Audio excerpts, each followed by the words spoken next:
कोकिला अग्रवाल जी। राधे राधे महाराज। महाराज जी, आपके चरणों में कोटि कोटि प्रणाम।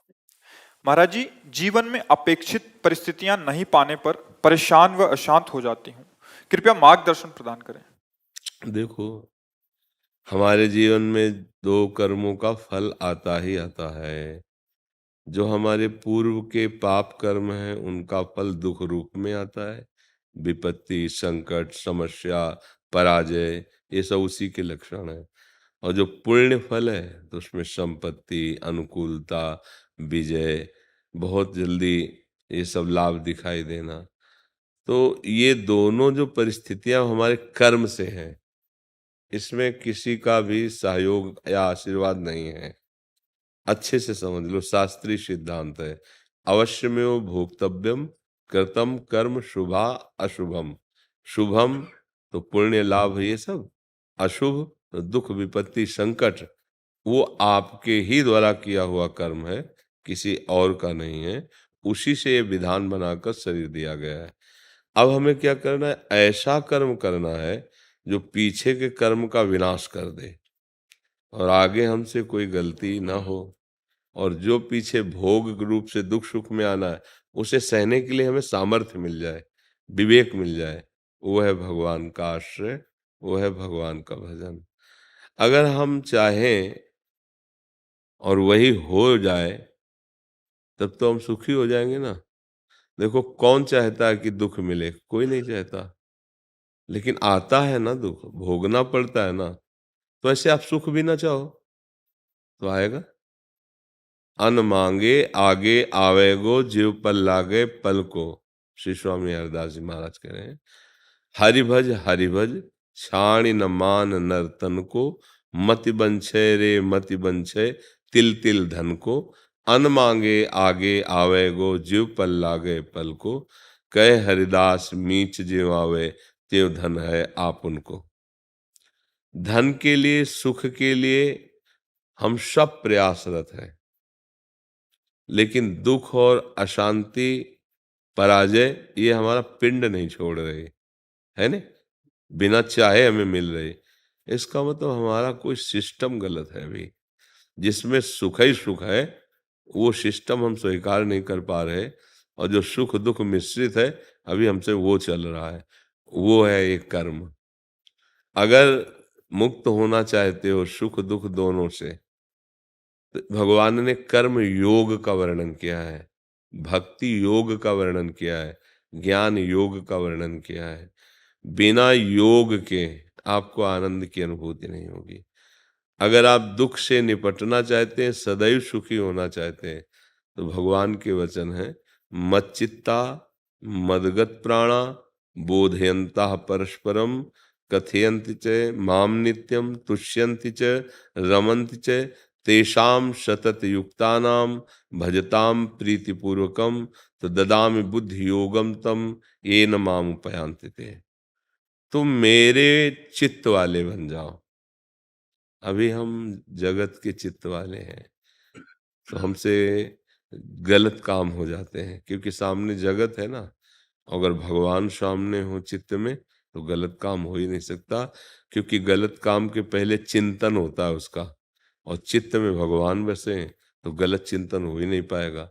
तो हमारा चिंतन भगवान का बने, जैसे नाम का जप करना, भगवान की लीला कथा सत्संग जो सुना इसका चिंतन करना, बार बार ये चित्त में आना कि भगवान के सिवा कोई अपना नहीं है। वो मदगत प्राणा, फिर भगवान कह रहे हैं, जैसे हमारे ये श्वास, इससे प्राण पोषित हो रहे हैं, अन्न जल इससे प्राण पोषित होते हैं। पर अगर सुख चाहते हो तो एक भी श्वास बिना भगवान के नाम के खाली ना जाए। एक भी अन्न का टुकड़ा बिना भगवान को अर्पित किए ही मत पाओ। एक भी बूंद पानी बिना भगवान को अर्पित किए मत पियो। तो ये मदगत प्राणा हो गया। प्राण इसी से तो पोषित होते हैं, अन्न जल वायु। तो राधा राधा राधा, और जो पाया भगवान को अर्पित किया। मतलब जल ही पीना है तो एक बार आंख मूंदी जरा सा, और हे प्रभु आप समर्पित है, पी लिया, क्या परेशानी। मदगत प्राणा बोधयंता परस्परम। अब आप चर्चा करें तो प्रभु की करें, प्रपंच की न करें, गंदी बातों की न करें। हम लोग ये सब छूट दिए, घंटों प्रपंच की बातें करते रहते हैं। भगवान कह रहे मेरी बात करो, मेरी बात में ही आनंद का अनुभव करो। तुष्यन्ति च रमन्ति च। फिर निरंतर भजन चालू हो जाएगा, सतत भजन। अब बुद्धि को भगवान स्वयं अपने में मिला लेते हैं, बुद्धि योगम। जहां बुद्धि भगवदाकार हुई तो जन्म जन्म के दुख मिट गए। अब हर समय परमानंद बना रहेगा, हर समय एक आनंद की अनुभूति, और शरीर छूटेगा, भगवान मिल जाएंगे। अब अगर ये नहीं चाहते हो तो दुख नहीं मिट सकता। संसार के रुपया पैसा भोग सामग्री शरीरों के प्यार से आज तक किसी का दुख मिटा नहीं, बढ़ा ही है। और भगवान ने इस पूरे मृत्यु लोक में एक बोर्ड लगा रखा है, दुखालयम अशाश्वतम। ये सब नाशवान, इसके अंदर जो कुछ है और जो कुछ भी हो सब दुख प्रदान करने वाला है। यहाँ किसी का भी कुछ भी टिकाऊ प्यार नहीं है, यहाँ कुछ भी शाश्वत नहीं। दुखालयम अशाश्वतम। भगवान के लिए अगर थोड़ा भी समय दे देते तो निहाल हो जाते, नहीं हो जाते। यहाँ कौन प्यार करता है यार? सच्चाई से पूछो, सब अपने मन को प्यार कर रहे हैं। प्यार करना है तो श्री कृष्ण से करो, प्रभु से करो। हाँ, पति पत्नी भाव में भगवत भाव करो, उसी में करो। भगवान का नाम जप करो, भगवान के आश्रित रहो, गंदे आचरणों को त्याग दो। देखो, तुम जान नहीं पाते हो और तुमसे भयानक पाप बन जाता है। अब जैसे कहते भगवान कितना कठोर है, इतना ऐसी अव्यवस्था, ऐसा दर्द, ऐसा। अब अगर आपको एक एक आपके पाप दिखावे ना, तो अभी आप कहोगे कि हाँ भगवान ठीक करते हैं। व्यभिचार करना शास्त्र में सबसे बड़ा पाप 5 महापापों में रखा गया है। अब अपने जीवन को देखो, कितना आप पवित्र बचा के लाए हो। मतलब 40 के हो, 50 के हो, 35 के हो। अब आप पीछे से देखो कि आप कितना अपने आप को पवित्र रख पाए हो। अगर आपका रजिस्टर दिखाया जाए आपको ही, तो आप कहोगे कि जितना भी दंड मिल रहा है सब थोड़ा है। दूसरी बात, गर्भस्थ शिशुओं की हत्या कैसे माताएं कर रही हैं? भगवान का अंश है, तुम्हारे गर्भ में आया है, भले वो पागल है, भले वो सर्वांग नहीं है, आने दो सृष्टि में उसको, और उसकी सेवा करो। महापाप लिखा है, स्त्री हत्या, कन्या हत्या बहुत बड़ा पाप है। ऐसे भी शास्त्र आदेश ने, मान लो बहुत अपराधी स्त्री हो तो भी उसकी हत्या करने का आदेश नहीं दिया गया है, तो पूज्य देवी स्वरूपा माना गया है। अब ये माताएं खुद स्त्री होकर के और सपोर्ट कर देती हैं बच्चियों की हत्या करने के लिए। बोले बहुत नॉर्मल से बोल देते हैं। हाँ हाँ, वही, हमें अंग्रेजी तो आता नहीं। हाँ, तो मतलब आप सोचो, आप इनको पाप समझते हैं क्या? ये महापाप है। अच्छा, इनका तो प्रायश्चित किया नहीं। अब जो बच्चा पैदा होगा जिसको तुम प्यार करोगे, अब वो आकर के जो विपरीत स्थितियां पैदा करेगा ना, वो छूट जाएंगे तुम्हारे। ये सब जो आप देख रहे हो कर्मों का परिणाम जो है, ये भोगना पड़े। अच्छा, अब वो पाप बढ़ा घर में, अब तुम्हें तो पता नहीं, अब वो तुम्हारे सुख साधनों का नाश शुरू कर दिया। अब वही 5 वर्ष का बढ़िया सुंदर बालक हुआ, मर गया। अब चिल्ला हाय, तो वही है जिसका गर्भ में तुमने नाश किया था, और वही है, दूसरा नहीं है। तो अब इन बातों पर तो ध्यान दे नहीं रहना। अब देखो कहाँ दे रहे हैं, छोटे छोटे बच्चे बच्चियां असत मार्ग में चले जा रहे हैं ना, तो इनका परिणाम क्या होगा? दुख, क्लेश, अशांति। आचरण सुधारो, अच्छे आचरणों से चलो, पवित्र आचरणों। स्वाभाविक गर्भपात हो जाए बात अलग है, आपको हत्या करने का अधिकार नहीं। हमारा भारतीय कानून अधिकार नहीं देता, फिर राजकीय जो वैदिक कानून है उसको तो कैसे? तो अब उनका दंड तो मिलेगा ना। अब तुम कैसी माँ हो, कैसा तुम्हारे हृदय रूपी आंगन पे बच्चा सुव्यवस्थित है, तुम्हारे ही अधीन है, और तुम राजी हो गई? या परिवार वाले जबरदस्ती उसको राजी कर रहे हैं? तो फिर जबरदस्ती जब कर्म भोग आएगा तब तुम्हारा नाश कर देगा। इसलिए अच्छे आचरण करो, पवित्र भाव से चलो। कोई भी संतान, चाहे बच्ची हो या बच्चा हो, देख लो हमारे देश के राष्ट्रपति है ना, बच्ची ही तो है, किसी की बच्ची ही है। आज वो स्त्री रूप राष्ट्रपति है, भारत की राष्ट्रपति है? तो आप देखो सैनिकों में, भारत की सेना में हमारी बच्चियां हैं। कौन सा ऐसा डिपार्टमेंट है जिनमें हमारी बच्चियां ना हो?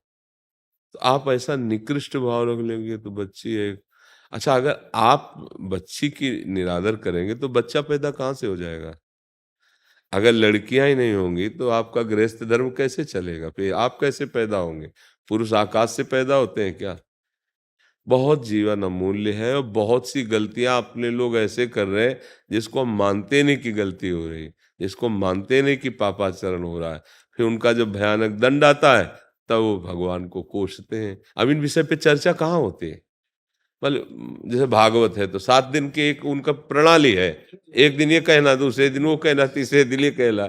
ये जो जैसे सत्संग, ये विषय चर्चा हो रही, ये सुधार के लिए हो रही। जैसे घर में बैठकर सलाह की जाए और उसको सुधारा जाए, ऐसे हम बात करें। हम ये नहीं कह रहे कि तुम नीच हो, हम ये नहीं कह रहे कि तुम पापी हो, लेकिन तुम कर रहे हो गलत ना, उसका सुधार करो। तुम ही सोचो, तुम्हारे आंगन में बच्चा खेलता हो, कोई थप्पड़ आके मारे, कैसा लगेगा?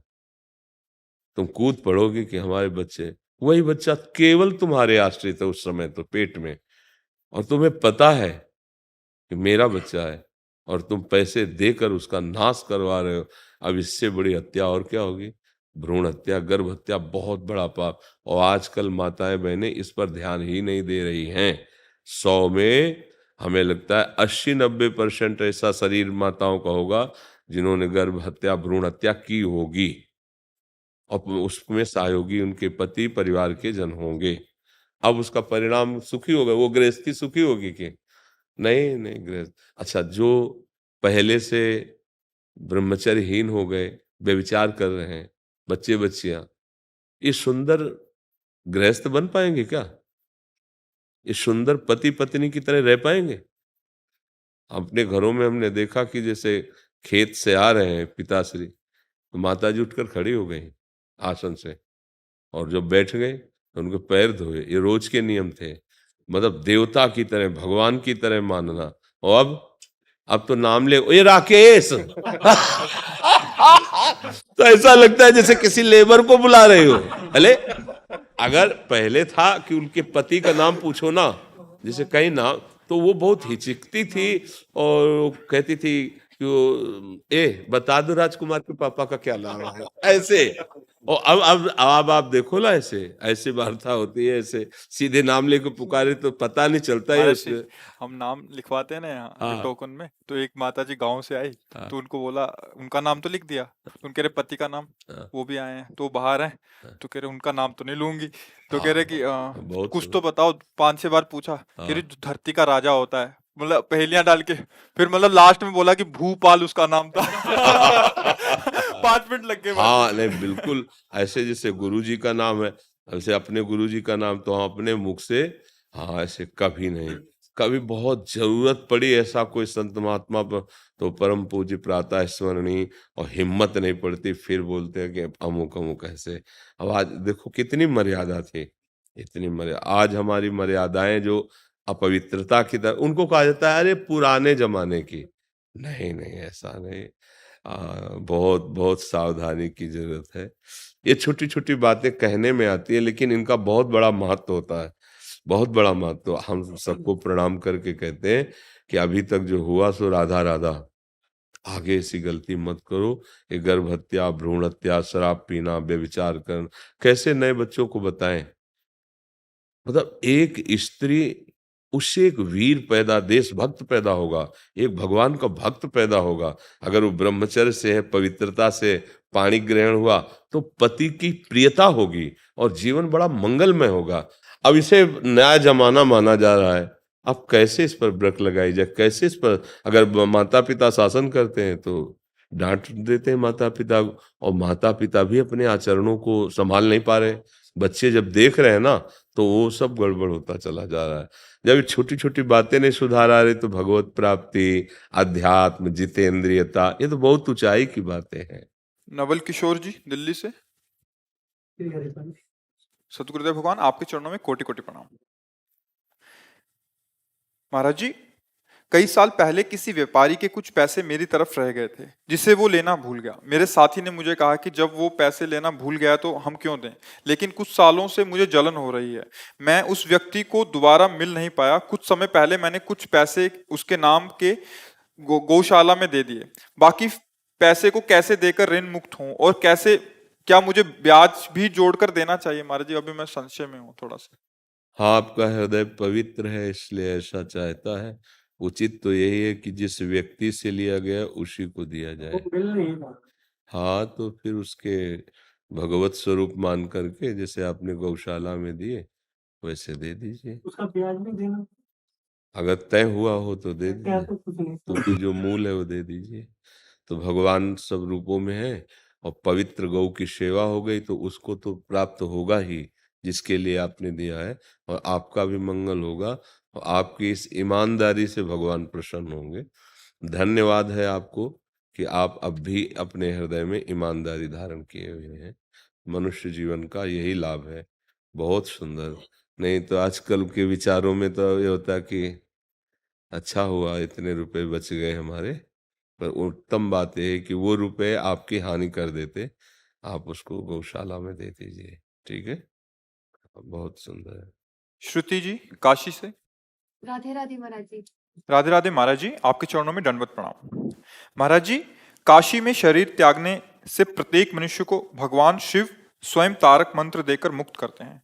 तो महाराज जी, यदि किसी अन्य संप्रदाय के व्यक्ति जिनकी भगवान शिव में आस्था ना हो, उनकी भी मृत्यु काशी में हो, तो क्या उन्हें भी मोक्ष प्राप्ति होगा? या कोई वहां आत्महत्या कर ले तो क्या उन्हें भी मोक्ष प्राप्ति होगा? हाँ, दोनों बात। पहले तो ये समझना है कि अमृत किसी जाति, संप्रदाय, श्रद्धा अश्रद्धा पर उससे कोई फर्क नहीं पड़ता। अमृत का कार्य है अमर कर देना। तो काशी की जो भूमि है वो तारण शक्ति संपन्न है, क्योंकि भगवान देवाधिदेव महादेव विराजमान है। भगवान शिव से भाव है कि नहीं है, उससे जैसे अमृत को जान के पियो या अनजान के पियो, अश्रद्धा से पियो या श्रद्धा से पियो, कोई जबरदस्ती पिला दे या आप स्वयं सरक के अमृत को में चले जाए तो आप अमर हो ही जाएंगे। उसका प्रभाव है। जैसे अग्नि को श्रद्धा से छुओ या अश्रद्धा से छुओ या जबरदस्ती छुला दी जाए या भूल से छू जाए, उसमें दाहिका शक्ति वो जला ही देगी। तो पहली बात तो ये कि काशी में विश्वनाथ जी से श्रद्धा करे या ना करे, अगर काशी की सीमा के अंतर्गत उसके प्राण छूटते हैं तो निश्चित वो मोक्ष को प्राप्त होता है, इसमें कोई संशय नहीं, क्योंकि वो तारण शक्ति संपन्न है। अब दूसरी बात ये जो कि आत्महत्या करना, ये बड़ा निंदनीय पाप है, बड़ा निंदनीय पाप है। आप भगवान भूतेश्वर के अंदर अंदर वो सीमा में रह करके वहीं जन्मेगा, उसको दंड मिलेगा और वहीं तड़पेगा, वहीं सड़ेगा, भोगेगा। और आत्महत्या जनित पाप से जब वो निकृष्ट भाव से मुक्त हो जाएगा तो उसकी भी गति हो जाएगी, पर उसे दंड मिलेगा, क्योंकि वो भागवतिक विधान के विपरीत शरीर का त्याग कर रहा है। ऐसा नहीं, जैसी भी परिस्थिति हो, शरीर के सुख दुख को सहते हुए सच्चिदानंद भगवान का चिंतन करते हुए शरीर त्यागने का नियम है। ऐसा नहीं कि आप गंगा में कूद गए तो मोक्ष पदवी को प्राप्त हो जाएंगे। हाँ, जैसे आपने काशी में शरीर त्यागा, आत्महत्या की, तो आपको वहीं सूकर कुकर आदि की नीच योनियां मिलेंगी और कष्ट मिलेगा, दंड मिलेगा, भोगोगे और फिर वहीं मुक्त हो जाओगे। इतनी सुविधा मिलेगी क्योंकि वहां आपने काशी का ही आश्रय लेकर के अपराध किया, अपना शरीर नष्ट किया, तो वहीं दंड मिलेगा और भूतेश्वर भगवान शिव उसका मंगल कर देंगे। जैसे हमारे वृंदावन की महिमा है, अगर यहाँ आप कोई अपराध करके ऐसे ऐसे, तो ये एक जन्म और मिलेगा उसे और भोगना पड़ेगा और फिर लाडली जी के पास पहुंच जाएगा। क्योंकि ये भगवान के धामों की महिमा कोई ऐसा नहीं कि ग्रंथों में लिखी मात्र है, सत्य है, परम सत्य है, त्रिकाल सत्य है। तो चाहे जहाँ जैसी भी भावना वाला हो, किसी भी संप्रदाय वाला हो, और धाम की एक अलौकिक महिमा होती है, पुरियों की एक अलौकिक महिमा होती है। जैसे रामोपासक गोस्वामी तुलसीदास जी ने बहुत निष्ठापूर्वक काशी का सेवन किया तो उनको साक्षात्कार भगवान सियाराम जी के ही हुए। अगर कोई श्यामा श्याम का उपासक निष्ठापूर्वक काशीवास करता है तो काशीनाथ उसे श्यामा श्याम का ही साक्षात्कार करवाएंगे। उसकी जो मुक्ति पदवी है वो श्यामा श्याम में ही होगी, ऐसा है। अब जैसे यहाँ हमारे वृंदावन धाम में शिवोहम, ज्ञान मार्ग के पथिक, बहुत से अन्य संप्रदाय के, तो ये धाम उनको उन्हीं भावना की इष्ट का अनुभव कराएगा। ऐसा नहीं कि सबको श्री जी की सखी बनेंगे जाके, नहीं, शरीर पूरा होगा तो ये पावन भूमि तारण भूमि महान भूमि है, उनकी भावना सिद्ध हो जाएगी और वो मोक्ष पद को प्राप्त होंगे। और जो चाहते हैं राम भक्ति तो राम भक्ति को प्राप्त होंगे, श्याम भक्ति तो पावर है, आपने पावर का संचय किया और भावना आपकी, तो ये यथा मम प्रपद्यन्ते तास तथैव भजाम्य हम मम वर्तमान वर्तन्ते मनुष्या पार्थ सर्वसा।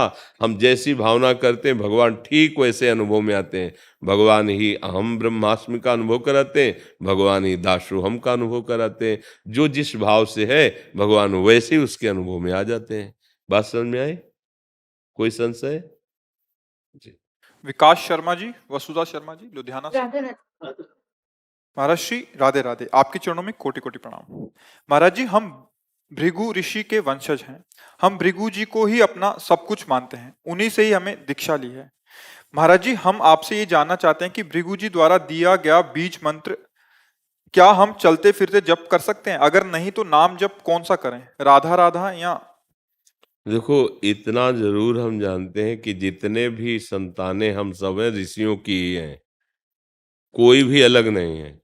किसी का याज्ञवल्क्य गोत्र है, किसी का भरद्वाज गोत्र है, किसी का गर्ग, किसी का अलग अलग।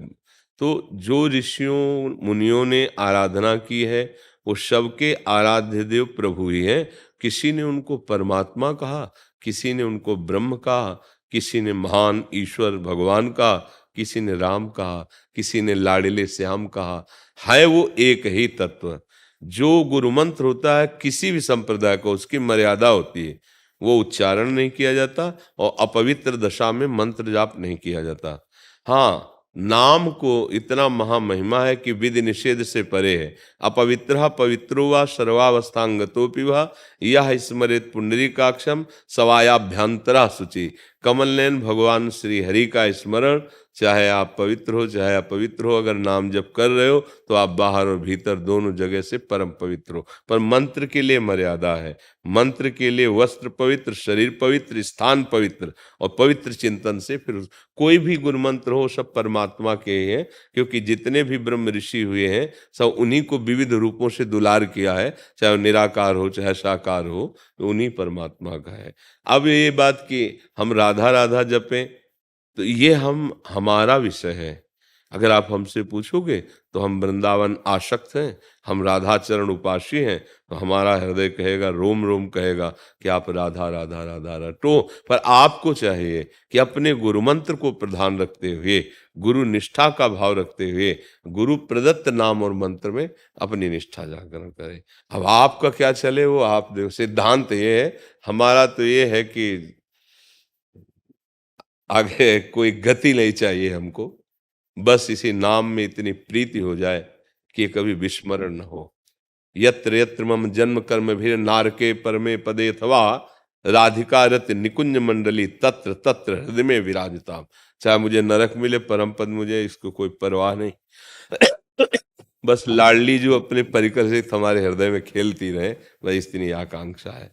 राधा नाम है जीवन हमारा, राधा नाम प्राण आधार है, राधा नाम है कर्ता विधाता, राधा नाम पालनहार है, राधा नाम सबका पूज्य है। राधा नाम का पूजन करें, राधा नाम के ही ध्यान से हम शुद्ध अपना मन करें। राधा नाम के जप ध्यान से प्रेम बढ़ता जाएगा, राधा नाम ही हमें निकुंज में पहुंचाएगा। हमारा सर्वस्व राधा राधा राधा।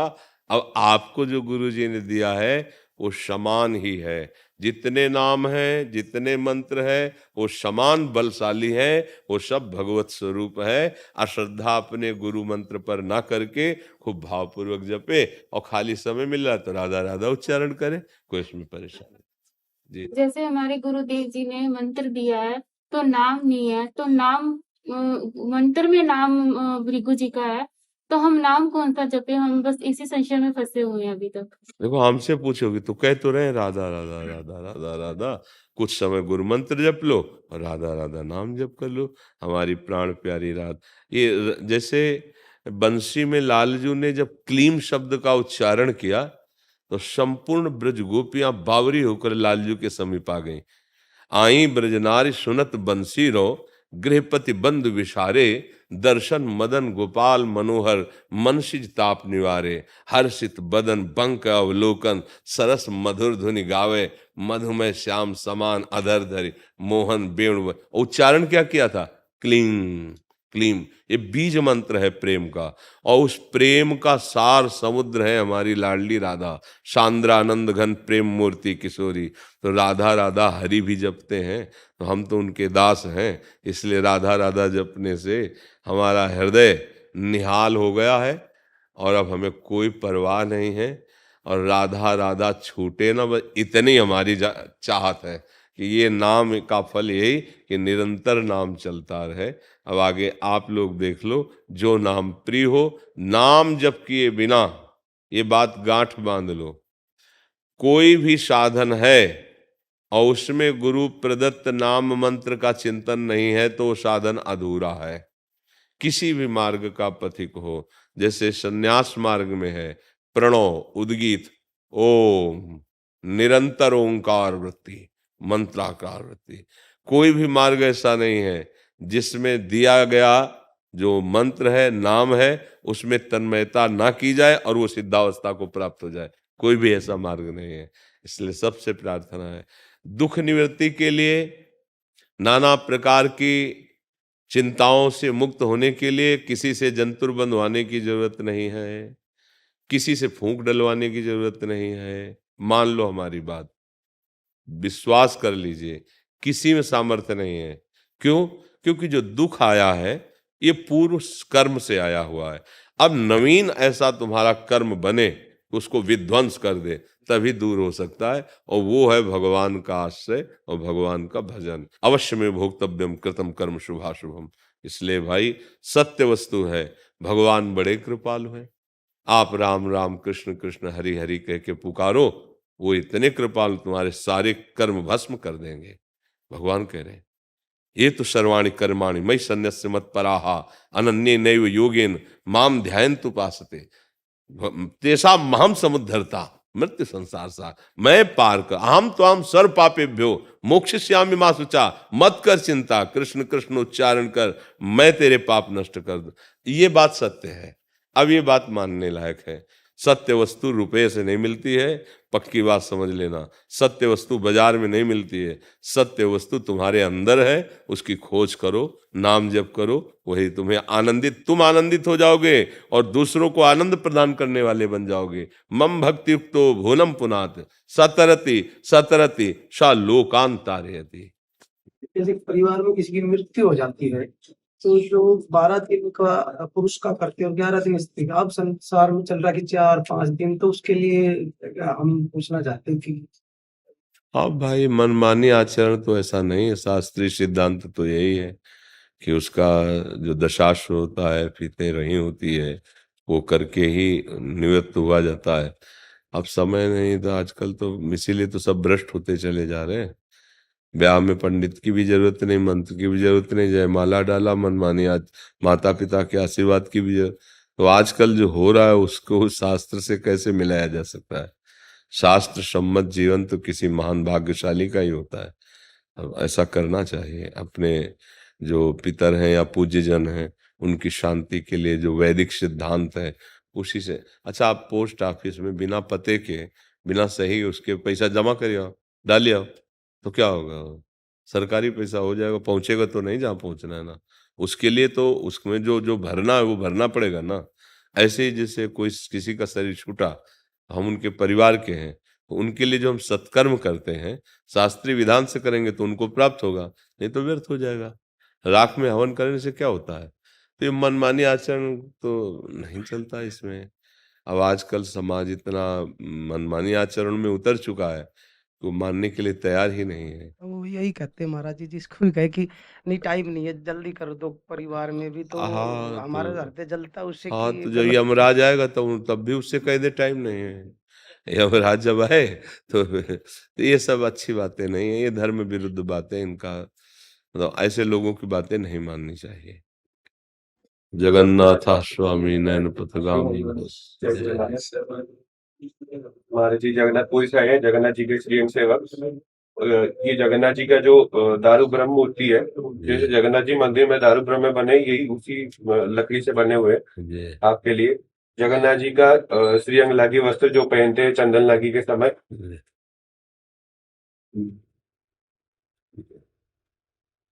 पावन हो जाए।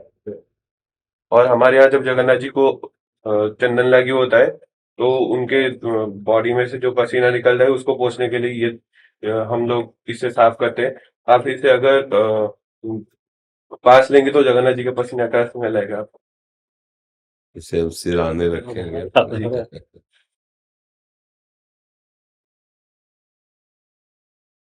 बड़ी कृपा, बड़ी कृपा। क्या सेवा करें आपकी। नहीं, आपके दर्शन हो बस आपके आशीर्वाद और राधा रानी का आशीर्वाद चाहिए।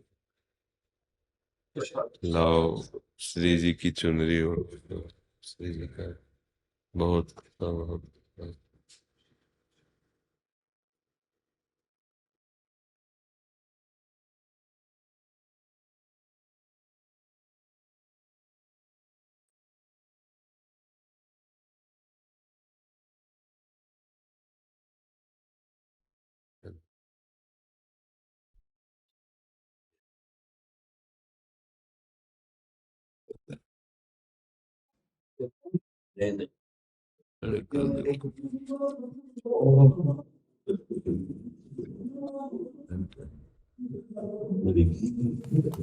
विराजी महाराज, विराजी महाराज, आपके लिए चेयर लेकर विराजी महाराज, एक माला लेके आओ स्वामी जी को। एक माला लाओ श्री जी की, एक महाराज। माता जी शेर देव जी से आपके दर्शन से बड़ी इच्छा से अरे दर्शन देने आए अभी बहुत खुल गया स्वामी जी 3 महीने आपके पास आपके दर्शनों की बड़ी रात सब चीजें लेकर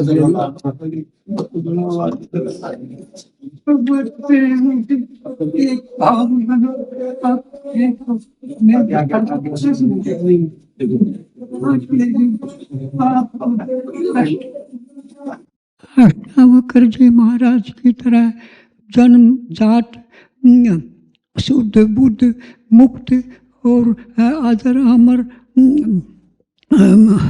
अमर स्वाधीन हो तो हमारे देश पे जैसे राजा जनक ने विद्वानों को कैद कर दिया था, तो अष्टावक्र जी ने जितनी देर में उनको ज्ञान दिया और राजा जनक से जैसे सारी जनता विद्वानों को छुड़ा दिया, ऐसे आप भी सक्षम हैं। अब आप आजकल जो राजा जनक रूप सरकार रूप राजा जनक है और जो प्रजा आज कैद में एक प्रकार से पड़ी है, उसको अष्टावक्र की तरह ही आप एकदम ठीक कर सकते हैं उसको।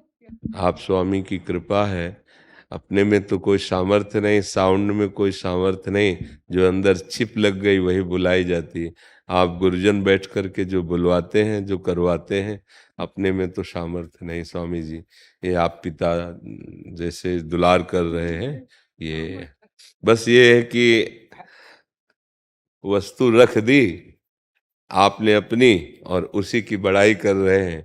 आपकी ही वस्तु है, आप गुरुजनों की दी हुई वस्तु है, उसी से मूकम करोति वाचालम पंगुम लंघयते गिरिम। मैं नहीं पता भगवान की प्रेरणा आपकी हुई थी, मैंने तो नहीं पता आप कैसे करेंगे, लेकिन करना आपने। आज देश संकट में है और आपने करना है, क्योंकि मैं सारा हिंदुस्तान छोड़ मेरा ऐसी शक्ति कहीं देखी नहीं मैंने, इसीलिए मैं आया। इन्होंने कहा मैं 7 महीने से विचार में था, आपका इनमें से विचार बना और ऐसे मैंने कह दिया आप विचार करना मेरी बात का, जब आपके इष्ट देव परमात्मा कहेंगे वैसे करना और आप कर सकते हो। दीवान जिंदल जी। राधे राधे श्री हरिवंश। राधे राधे महाराज जी। बाबा जी पैसे का मोह त्याग करना चाहते हैं पर लालच त्यागने नहीं देता। महाराज जी रास्ता दिखाएं, हम क्या करें कि पैसे का मोह ना रहे हमारे को। तुम्हारे अंदर ही थोड़ी, सबके अंदर है। लोभ पास जे गल न बंधाया, सो नर तुम समान रघुराया। जिसने धन की लोभ की फांसी अपने गले में ना डाली हो वो केवल भगवान ही है, या जो भगवान को प्राप्त महापुरुष हैं, अन्यथा इसका बहुत बड़ा प्रभाव है। 3 ही खाई बहुत जोर की बनाई गई हैं, जो भगवत प्राप्ति नहीं होने देती, अपने में गिरा लेती हैं। पहली है कंचन, दूसरी है कामिनी, तीसरी है कीर्ति। तो कंचन के अंतर्गत ही धन आता है। धन की वृत्ति इसलिए हमें प्रिय लगती है कि उससे हमें भोग मिलते हैं। अगर धन से भोग न मिले तो धन का महत्व खत्म हो जाए। अब बताओ, 2000 के नोट एक बक्सा भर आपको दिए जाए, आपको लेने में अच्छा लगेगा क्या? क्योंकि पता है उसका महत्व खत्म हो चुका है, नहीं पता है ना। तो धन का महत्व क्यों है आपके अंदर? क्योंकि उससे भोग सामग्री मिलती है। मन चाहे हम खर्चा कर सकते हैं। खर्चा किस में? इंद्रियों के भोगों में। खा सकते हैं, देख सकते हैं, सुन सकते हैं, अच्छी विलासता से रह सकते हैं, क्योंकि अर्थ से इंद्रियजन्य भोगों की लालसा हुई। अच्छा, इंद्रियजन्य भोगों पर आते हैं, तो कौन सा ऐसा भोग है जिसको प्राप्त करने के बाद आप ये कह देंगे कि अब मुझे नहीं चाहिए? कोई भी आप विचार करके बताइए, जिसके प्राप्त हो जाने पर आप ये कह दें कि अब कछुनाथ न चाहे मुझे। ऐसा एक भी भोग नहीं है। महाराज ययाति चक्रवर्ती सम्राट शुक्राचार्य जी की पुत्री बहुत ही सुंदर देवयानी जी, पत्नी रूप में प्राप्त किया, खूब विषय सेवन किया। फिर आगे घटना घटी, तो उनके बुढ़ापे की दूरी के लिए वरदान मिला कि आप अपने किसी पुत्र की जवानी ले सकते हैं। तो उन्होंने अपने पुत्र का यौवन लेकर फिर भोगा, हाथ कुछ नहीं लगा। तो उन्होंने ये लिखा कि भगवान से विमुख पुरुष की संपूर्ण संसार की सुंदरियां जौ धान्य भोग सामग्री दे दी जाए तो भी उसको तृप्ति नहीं होगी। फाइनल में बड़े बड़े महापुरुषों ने देखा, भोगों में कभी शांति नहीं है, त्यागात शांति अनंतरम, भोगों के त्याग से शांति है। अब मन इतना मलिन है कि ये समझाने में समझ में नहीं आता। लगता है हम भोग रहे हैं, उसमें आनंद मिल रहा है, आप कह रहे हो कि मिल नहीं रहा। तो जब शराब आदमी पीता है, नाली में पड़ा होता है, तो उसको दुख थोड़ी होता है, उसको ऐसा लगता है जैसे बादशाह है, उसको कोई परेशानी नहीं है। नाली में पड़ा है, उठने की हिम्मत नहीं, परमानंद, लेकिन असल में परमानंद का भी अनुभव नहीं हुआ। तो यदि हम भगवान के आश्रित होकर के नाम जप करें और नाम में हमारी महत्व बुद्धि हो जाए जैसे धन में होती है, तो आप इस लोक में भी सुखी हो जाएंगे और परलोक में भी सुखी हो जाएंगे। नाम जप नहीं है तो ये धोखेबाज माया हमको ऐसे ही फंसाकर पूरा जीवन नष्ट कर देती है। कहीं सुख नहीं है, कहीं सुख नहीं। कई बार हम इस बात को विस्तृत करके बताना चाहते हैं कि अपने लोग भ्रम में फंस गए हैं, भ्रम में। एक कुत्ता हड्डी को पा गया, तो दूसरे कुत्ते ने देखा तो उससे बचने के लिए एकांत में भागा और जाकर खूब हड्डी को चबा रहा है। उसी के गलफरों से खून निकल रहा है और उसको बड़ा मजा आ रहा है कि हड्डी में स्वाद है। ठीक ऐसे ही हमारे मन की दशा है। हमारी ही जीवनी शक्ति नष्ट होती है और हमें बड़ा मजा आ रहा है, हमें बड़ा सुख मिल रहा है। हर इंद्री हमको अपना गुलाम बनाती चली जा रही है, हमारा नाश करती चली जा रही है। नए नए बच्चे ड्रग्स, भांग, चरस, गांजा, शराब, अफीम अपने जीवन को नष्ट करते जा रहे हैं। उनको लग रहा बड़ा मजा आ रहा है। व्यभिचार, उनको लग रहा बड़ा मजा आ रहा है। तो बुद्धि हमारी खराब हो चुकी है। जब तक बुद्धि शुद्ध नहीं होगी तब तक बात नहीं बनेगी। और बुद्धि शुद्ध होने का एक उपाय रह गया है, और भी उपाय साधनाएं हैं पर कलयुग है, नहीं कर सकते आप। एक उपाय है, जैसे बने भगवान का नाम लेना शुरू कर दो। राधा राधा, कृष्ण कृष्ण, राम राम, हरि हरि, जो नाम प्रिय हो। ये अपवित्र पवित्रो वा सर्वावस्थांगतो पिवा, यह स्मरेत पुंडरीकाक्षम सवायाभ्यंतरा शुचि। वो भीतर और बाहर दोनों जगह पवित्र कर देगा। धन सच्ची मानिए तुम्हारे चरणों में लुटेगा। यदि तुम धनाध्यक्ष कुबेर जिनके चरण सेवक हैं लक्ष्मी जिनकी चरण चापती हैं उन भगवान का आश्रय ले लो। पर ये जल्दी समझ में नहीं आता, माया के कारण लगता है भाई करना तो पड़ेगा ही, भगवान के आश्रय से क्या होगा, राम राम कहने से सब काम बन जाएगा क्या? सच्ची सब काम बन जाएगा। विश्वास नहीं है, सब बन जाएगा। सब व्यवस्था अनंत ब्रह्मांडों की वो करते हैं, आपकी भी कर्मानुसार आपको कर रहे हैं। पर यदि नाम जपने लगेंगे तो फिर कर्मानुसार नहीं होगी, फिर पक्षपात हो जाएगा, फिर भगवान पक्षपात कर लेते हैं। सुदामा जी के भाग्य में लिखा था 6 श्री, लक्ष्मी का नाश, दरिद्रता। और जब भगवान ने उनके प्रेम भरे तंदुल पाए तो उनका भाग्य बदल गया, लिख गया यक्ष श्री। यक्ष कुबेर, कुबेर की भी संपत्ति लघु हो जाए ऐसे धनवान। सुदामापुरी का निर्माण हो गया। तो विधाता ने पूछा उनसे कि प्रभु इनके तो भाग्य में हमने 6 श्री लिखा था, अब यक्ष श्री कैसे हो गया? पक्षपात देखो। तो भगवान ने कहा इन्होंने बहुत बड़ा भंडारा कर दिया। तो कहा प्रभु खाने को तो है नहीं, भंडारा क्या कर दिया? बोले जब हमने तंदुल पाए ना तो हमारे रोम रोम में कोटि कोटि ब्रह्मांड वास करते हैं। तो जब मैं तृप्त हुआ तो करोड़ों ब्रह्मांड तृप्त हो गए। तो करोड़ों ब्रह्मांडों के भंडारे का जो फल है लिख दो उसके भाग्य में। भगवान के आगे किसी चलती है क्या? यक्ष श्री, यक्ष श्री। हम समझ नहीं पाते, बस ऐसा लगता है कि शास्त्रों में लिखा है वो सत्य बात है कि नहीं, अक्षरशः सत्य है। शास्त्र में जो लिखा है अक्षरशः सत्य है। एक बार मार्कंडेय जी के जो पिता थे मृकंड ऋषि, उन्होंने देखा, बड़े ज्योतिषाचार्य थे, कि पुत्र की आयु की तो 5 साल की आयु थी, बस फिर खत्म। और बड़े चिंतित हुए कि इतने तपस्या के बाद तो पुत्र हुआ, वो भी 5 साल जीवित रहेगा।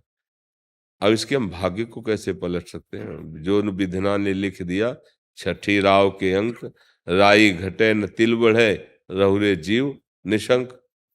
तो उन्होंने एक उपाय, जितने संत भगवान आते गंगा स्नान करने, सबको साष्टांग दंडवत करो, ये शिक्षा दे दी। तो गुप्त रूप से भ्रमण करते थे बड़े बड़े महापुरुष। तो सनक सनंदन सनातन सनत कुमार चारों ब्रह्म ऋषि गुप्त रूप में भ्रमण कर रहे थे। तो जब बच्चे ने प्रणाम किया तो उनका चिरंजीवी भव, बस पकड़ लिया। मरकंड ऋषि ने कहा प्रभु आपने गलत कह दिया, ये तो अभागी है, 5 वर्ष में मरने वाला है, आपने इसे चिरंजीवी कह दिया। तो उनका कह दिया तो कह दिया, अब तो चिरंजीवी होगा। कैसे होगा? बोले वो हम विधान बनाएंगे। तो भगवान शंकर का नाम और उनका आश्रय, ये उपदेश किया सनकादि ने, कहा निरंतर जपो। जब उनका मृत्यु का समय आया तो सनकादि वहीं उपस्थित थे और शिवलिंग के पास मार्कंडेय जी को बैठा ला और कहा आलिंगन करो इनका, और जो कह रहे हैं वो जप करो। तो नाम दिया, मंत्र दिया, जप करें। मृत्यु आई, हिम्मत नहीं हुई कि अंदर प्रवेश कर सके, क्योंकि सनकादि निरंतर भजन पर आए। तो स्वयं मृत्यु ने भगवान शंकर का स्मरण किया कि आपका ही सब बनाया हुआ खेल है और आपकी शरण में है और आपके जन रक्षा कर रहे हैं और मेरा टाइम है इसको ले जाने का, अब आप आदेश कीजिए। तो भगवान शंकर प्रकट हो गए और उनका समस्या क्या है? बोले इसकी आयु खत्म है, 5 वर्ष की है। बोले मेरी 5 वर्ष की आयु से जोड़ लो इसको, और कुछ नहीं बदलना, मेरी 5। ओ अनादि अनंत महिमा से, जितना ब्रह्मा की आयु होती है ना भगवान की, ऐसे होती है निमिष, इतने। ब्रह्मा की आयु पूरी इतनी। ब्रह्मा का समय जानते हो? एक कमल की पंखुड़ी ब्रह्मलोक में लेके ऐसे सुई से छेदी जाए, यहाँ का 1 वर्ष पूरा हो गया। और ऐसे ब्रह्मा की पूरी दिव्य 100 वर्ष की आयु भगवान का निमिष है, आज भी है मार्कंडेय जी। हम लोग कथा केवल सुनते हैं, कहते हैं, पर विश्वास नहीं करते भगवान पर। भगवान पर विश्वास करें। धन में सुख नहीं है, पक्का मान लो। आप बताओ कितना मिल जाए तो आप सुखी हो जाएंगे? जितना आप सोचेंगे उससे कई गुना किसी के पास है। तुम तो मतलब अपने ही दुख को जानते होगे, अपने लोग सबकी बातें जानते हैं, क्योंकि सब मिलते हैं आकर के। ऐसे ऐसे हैं कि वो खुद नहीं जानते उनके पास कितना धन है, इतने धनी है। पर कितने परेशान हैं। अगर वो बात आपके सामने रखें तो आप आनंदित हो जाएंगे कि यार हम बड़े सुखी हैं। जब तक भगवान का आश्रय नहीं, भगवान का भजन नहीं, तो शांति नहीं मिल सकती। देखो, बहुत अच्छे से समझ लो, इंद्र के समान किसी के पास ऐश्वर्य, वैभव, सुख सामग्री है ही नहीं। ऐसी अप्सराएं जो उतर जाए ना मृत्यु लोक में, तो प्राण निकल जाए, देख के प्राण निकल जाए। बड़े बड़े ऋषियों को क्षोभ हो गया और वो ब्रह्मचर्यहीन हो गए देख के। ऐसी सुंदरियां हैं, ऐसी सुंदरियां, ऐसा ऐश्वर्य, ऐसा पद, ऐसी में उसको भी शांति नहीं है। देवराज इंद्र को भी शांति नहीं है। वो भी विषयों से लालायित रहते हैं। अप्सराओं को छोड़कर एक ब्रह्म ऋषि की, एक महात्मा की कुटिया में जाके गलत आचरण करते हैं। सुना होगा अहिल्या प्रसंग। क्या है ये, क्या है? समझो, जरा विचार करके देखो, तुम क्या चाहते हो, उनके पास क्या कमी है। इसका मतलब चाहतों की पूर्ति नहीं हो सकती। बिना भगवान का भजन किए, भगवान का आश्रय लिए, कहीं कोई भी संतुष्ट नहीं है, चाहे जितने बड़ा पदाधिकारी हो विश्व ब्रह्मांड में कोई। इसलिए जैसी परिस्थिति दी है भगवान ने, उसमें राजी रहना सीखो। जो दुख सुख है उसे भोगना सीखो, हिम्मत से लड़ना सीखो, और राधा राधा राधा राधा। तो ये जन्म आपका जो भी दुख सुख से लिखा हुआ है, भोग लो, आगे बढ़िया, निर्मल हो जाओगे, एकदम हंस हो जाओगे, परम हंस हो जाओगे, भगवदानंद में डूब जाओगे। सत्य विषय यही है। और जादू टोना हो, जंतर मंत्र बंधवाना हो तो बहुत जगह है। बिना भगवान का आश्रय लिए कोई सुखी नहीं हो सकता। और आप भागे घूम रहे हो इधर उधर की, कोई जंतुर बांध दे, कोई कुछ। अरे आधा घंटा बैठकर रामायण पढ़ो, आधा घंटा बैठ के कीर्तन करो, रो रो के भगवान से प्रार्थना करो। अगर बदल न जाए सिस्टम तो हमें बता देना। मतलब ये हम बहाबूदी नहीं बता रहे, अहंकार मत समझना। खाने को नहीं था, हमारे भिक्षुक थे। 1 रुपया जिसे कहते हैं ना, वो हमारे पास नहीं था, क्योंकि त्याग वैराग्य से रहते थे।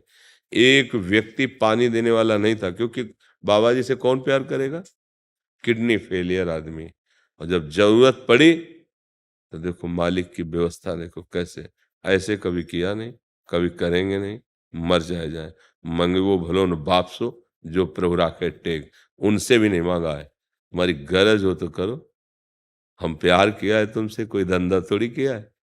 बस सब व्यवस्थाएं चल रही, सब। अंदर भयानक कष्ट है इस समय भी, वर्तमान में। एक ऐसा लगता है जैसे पूरे महल में आग लगी, एक कोने में ऐसी जगह है, एसी रूम, कि चुपचाप बैठ जाओ, आंच नहीं पहुंचेगी, ऐसा कुछ है यहाँ। अगर भगवान की शरण में ना हो तो अभी तुम्हें दिखाई देगा कि दुर्दशा किसे कहते हैं। दोनों किडनी फेल है। जो हमारा बचपन से हमने किसी जीव को ऐसे कष्ट नहीं दिया होगा, तब ये कष्ट है हिसाब में हमारे। तो तुम्हारा हिसाब कितना जमा होगा, तुम्हारी हालत क्या होगी, विचार करके देखो। अब ये कि हमारा आखिरी रजिस्टर है, खेल खत्म। तो इसलिए जो है फटाफट भुगवाया जा रहा है। चलो निकलो बाहर। अब मतलब जेल से मुक्त होने का समय आ गया है।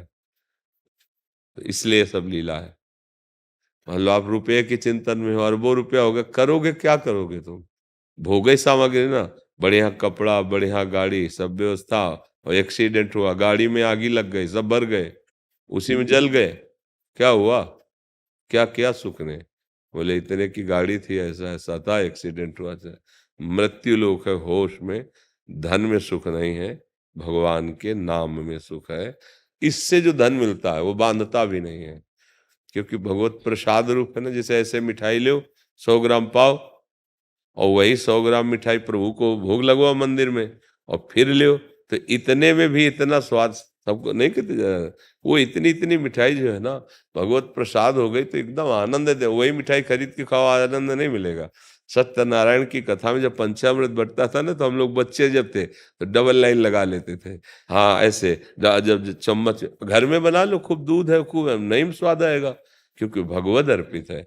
तो अगर तुम्हारा जीवन भगवद अर्पित हो गया, तो आज जो बेस्वाद जीवन है वही आनंदमय। प्रसादे सर्व दुखानाम हानिरस्य उपजायते। बिना भगवान की शरण के, बिना भगवान के नाम के तुम ठगे जाओगे, तुम्हें छला जाएगा, चाहे वो माया हो, चाहे वो व्यक्ति हो, चाहे वो वस्तु हो। जो भगवान के चरणों से दूर कर दे वही हमें ठग रहा है, बस सीधी बात समझ लो। और ये दिमाग में बैठा लो, पैसे से सत्य वस्तु की प्राप्ति नहीं होती। पैसे से तुम भोग खरीद सकते हो, और पैसे से जो आशीर्वाद मिलता है वो नाटक मिलता है, ध्यान रखना। पैसे से सच्चिदानंद को खरीदा नहीं जाता, उसके लिए तो प्राण समर्पित किए जाते हैं। जैसे जैसे नाम जप करोगे तो भगवान कृपा करेंगे, भगवान कृपा करेंगे तो जा पर कृपा राम की हुई ता पर कृपा करे। ये सिद्धांत समझ लीजिए। ऐसा नहीं कि 10-5 लाख दे लेके तुम्हारा निपटारा हो जाएगा। हाँ, वो धोखा है, तुम्हें छला जा रहा है। तुम्हारे कर्म को कोई भी विनाश नहीं कर सकता। अगर कर सकता है तो एकमात्र हरि। मामे वे प्रपद्यन्ते माया में ताम तरंति ते। हरि के सिवा दूसरा कोई ठिकाना नहीं। अगर भाग रहे हो तो भाग भाग के देख लो, चाहे जहां चले जाओ, ठगे जाओगे, ठगे जाओगे। शुद्ध मार्ग भगवान का है, इसमें पैसा बिल्कुल नहीं लगता है। जो श्वासों को, जीवन को समर्पित करके मिलता है वो सत्य वस्तु है। एक एक श्वास भगवान का नाम जप करो, एक एक कर्म भगवान को समर्पित करो, अभी आनंद आ जाएगा। अब आप पियो शराब, खाओ मांस, करो व्यभिचार, भैया नहीं संभलेगा। यहाँ आना आपका व्यर्थ हो जाएगा, यहाँ की बात रंग नहीं लाएगी। और अगर मान गए, गंदे आचरण छोड़ दिए, तो किसी से आशीर्वाद मांगने की जरूरत ही नहीं पड़ेगी। तुम खुद इतने प्रवीण और बलवान हो जाओगे कि दूसरों को संभाल लोगे, अपनी बात क्या है। तो ये बात समझो, सत्य वस्तु श्री भगवान है।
महाराज जी, आप कब ठीक होगे?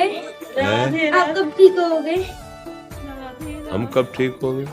वैसे हम तो ठीक ही हैं, पर अब किडनी खराब है, अब वो तो चलती रहेगी, धीरे धीरे ठीक आपसे है। मिलने का बहुत मन करता है। हाँ, आ जाया करो जब आपका मन करे, ठीक है।